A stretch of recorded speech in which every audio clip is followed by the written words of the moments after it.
Hello दोस्तों, कैसे हैं आप सभी लोग। आशा है आप लोग बहुत अच्छे होंगे और अपने जीवन में काफ़ी खुश होंगे, प्रसन्न होंगे। तो दोस्तों, स्वागत है आप सभी का आपके अपने ही चैनल जिसका नाम है ज्ञान मंत्र, और जहां हम लोग करते हैं कुछ ज्ञान की बातें। प्यारे दोस्तों, आज की संपादकीय लेकर मैं प्रस्तुत हूं, और आज की संपादकीय का जो टॉपिक है बहुत बेहतरीन टॉपिक, विश्व को चमत्कृत करने वाली उपलब्धि। तो प्यारे दोस्तों, आज है 24 तारीख और 23 तारीख का दिन भारतवर्ष के लिए बहुत ही स्मरणीय और उपलब्धि प्राप्त करने वाला दिन। जिस दिन चंद्रयान तृतीय की लैंडिंग चंद्रमा पर सफलतापूर्वक संपन्न हुई, यह हम सभी भारतवासियों के लिए बहुत ही सुखद पल है। तो दोस्तों, आज की संपादकीय का जो टॉपिक है कहीं न कहीं चंद्रयान 3 से ही है, तो बहुत ही अच्छा टॉपिक है और मुझे बहुत खुशी है कि हमें आज चंद्रयान के विषय में पढ़ने का अवसर अपनी संपादकीय में मिल रहा है। तो चलिए दोस्तों, बिना देर किए बढ़ते हैं आज की संपादकीय की तरफ। संपादकीय प्रस्तुत करने वाले अभिषेक कुमार सिंह जी, थोड़ा इनके बारे में हम लोग जान लेते हैं। FSI ग्लोबल से संबद्ध लेखक हैं। ये विज्ञान एवं तकनीकी मामलों के जानकार हैं। नाम है अभिषेक कुमार सिंह।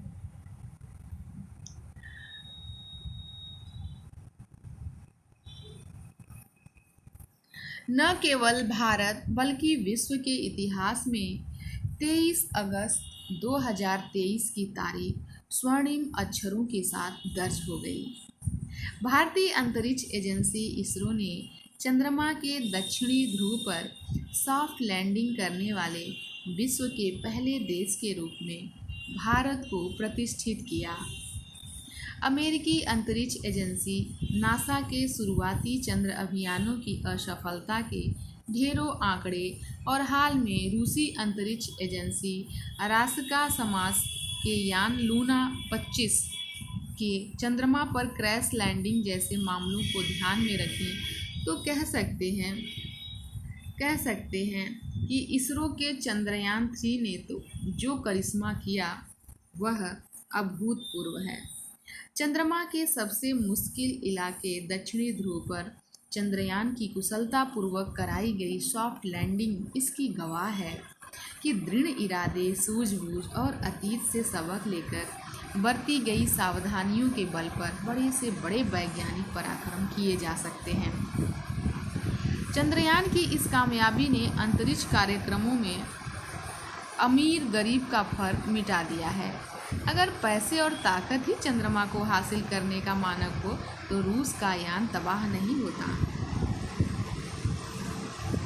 चंद्रयान 3 की चंद्रमा के दक्षिणी ध्रुव पर सॉफ्ट लैंडिंग ऐतिहासिक उपलब्धि है, लेकिन इसके पीछे जिस तैयारी, सीख और धैर्य की भूमिका रही उसे कहीं ज़्यादा बड़ा दर्जा देना होगा। इसरो का पिछला चंद्रयान 2 कुछ अंशों में नाकाम प्रोजेक्ट था। सितंबर 2019 में उसकी क्रैश लैंडिंग ने हर भारतवासी के दिल में एक कचोट पैदा की थी। हमारे विज्ञानी चंद्रयान 2 की नाकामी में भी एक सबक देख रहे थे। यह एक सच्चाई है कि चंद्रयान 2 की असफलता ने भावी अंतरिक्ष कार्यक्रमों को लेकर हमारे विज्ञानियों के समक्ष सवाल खड़े कर दिए थे। अंतर्राष्ट्रीय पटल पर आलोचकों को यह कहने का मौका मिल गया था कि अंतरिक्ष में अमेरिका, रूस, चीन की बराबरी का कोई अभियान छेड़ने से पहले भारत को गरीबी, बेरोजगारी जैसी दुश्वारियों का कोई तोड़ निकालना चाहिए। ऐसे में चंद्रयान 3 को चाँद पर उतारकर इसरो ने उन सभी आलोचकों को एक झटके में जवाब दे दिया है, जो भारत को अंतरिक्ष के मोर्चों पर उक्त 3 देशों से कमतर मानते रहे हैं। रूस ने भारी भरकम खर्च के बल पर लूना 25 के जरिए चंद्रमा के दक्षिणी ध्रुव पर अपना झंडा गाड़ने की जो जल्दबाजी की, उसके हश्र ने साबित कर दिया कि अंतरिक्ष के मामले में फूंक फूंक कर कदम रखने और धीरज के साथ काम करने की कितनी अहमियत होती है। जो काम रूस ताकतवर रॉकेट की मदद से आनन फानन करना चाहता था, वही काम इसरो ने 1 महीने से कुछ अधिक दिन में करने की किफ़ायती योजना बनाई। तो इस सूझबूझ का आज हर कोई कायल होगा। अंतरिक्ष कार्यक्रमों को लेकर भारत के लक्ष्य दूरगामी हैं।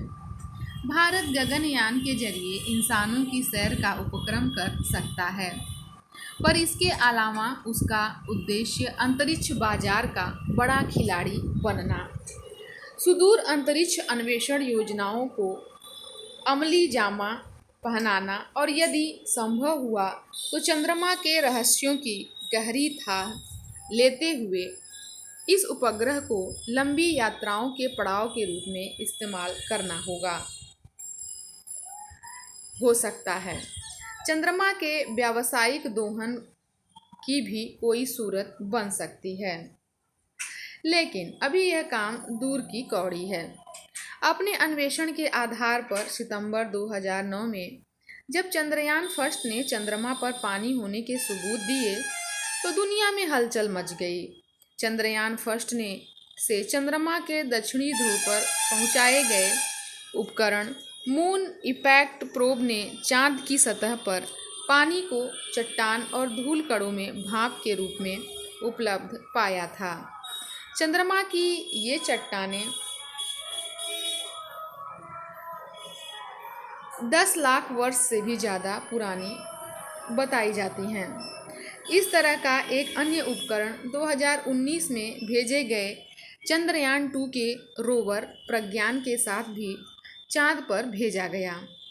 इस रोवर का मकसद दक्षिणी ध्रुव पर उतरने के बाद वहां की सतह में पानी और खनिजों की खोज करना था, लेकिन चंद्रयान 2 मिशन पूरी तरह सफल नहीं हो पाया। चंद्रयान 3 अभियान यह साबित कर रहा है कि उस असफलता से भारत के हौसले पस्त नहीं हुए। इसरो का ताज़ा मिशन चंद्रयान 2 के अधूरे कार्यों को पूरा करेगा और चंद्रमा संबंधी उन अनुसंधानों और योजनाओं को गति देगा जिन्हें लेकर पृथ्वी का सबसे नज़दीकी खगोल पिंड विश्व के आकर्षण का केंद्र बना हुआ है। यह जिज्ञासा बढ़ना स्वाभाविक है कि बीते 5 दशकों में ऐसा क्या हुआ है जो चंद्रमा पर दुनिया का फोकस बढ़ गया है। इसकी कई वजह हैं, जैसे नासा के अपोलो अभियान के समय लगता था कि चंद्रमा की सतह बिल्कुल सूखी है, लेकिन चंद्रयान फर्स्ट और अन्य अभियानों के द्वारा यह पता चला कि चंद्रमा के दक्षिणी ध्रुव पर भारी मात्रा में बर्फ और भाप के रूप में पानी मौजूद है। साथ ही मंगल ग्रह और सुदूर अंतरिक्ष की यात्राओं के पड़ाव और इंसानी बस्तियां बसाने के लिहाज से भी चंद्रमा सर्वाधिक संभावना वाला क्षेत्र है।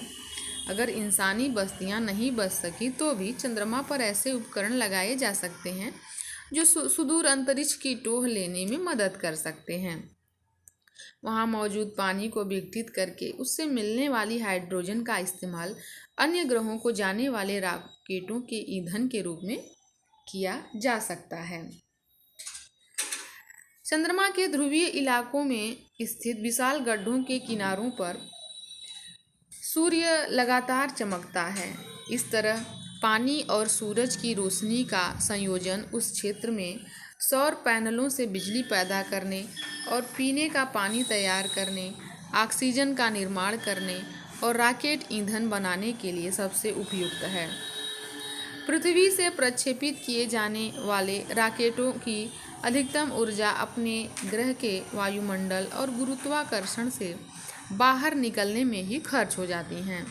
यदि चंद्रमा के रिफ्यूलिंग स्टेशन अंतरिक्ष यानों के रॉकेटों को सौरमंडल के ही दूसरे ग्रहों तक पहुंचाने लायक ईंधन दे सके तो इससे अंतरिक्ष अन्वेषण में नई क्रांति आ सकती है।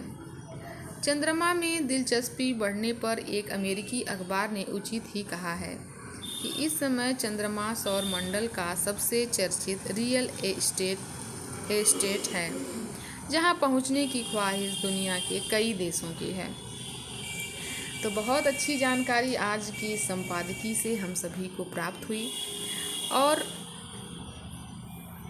आज की संपादकीय अभिषेक कुमार सिंह जी के द्वारा जो प्रस्तुत की गई काफ़ी अच्छी संपादकीय रही। बहुत सारी जानकारी हमें आज की संपादकीय से प्राप्त हुई। तो आशा है दोस्तों आप सभी को आज की संपादकीय काफ़ी नॉलेजेबल लगी होगी। तो आज की संपादकीय को हम यहीं समाप्त करते हैं। मिलते हैं नए वीडियो में नए संपादकीय लेख के साथ। धन्यवाद।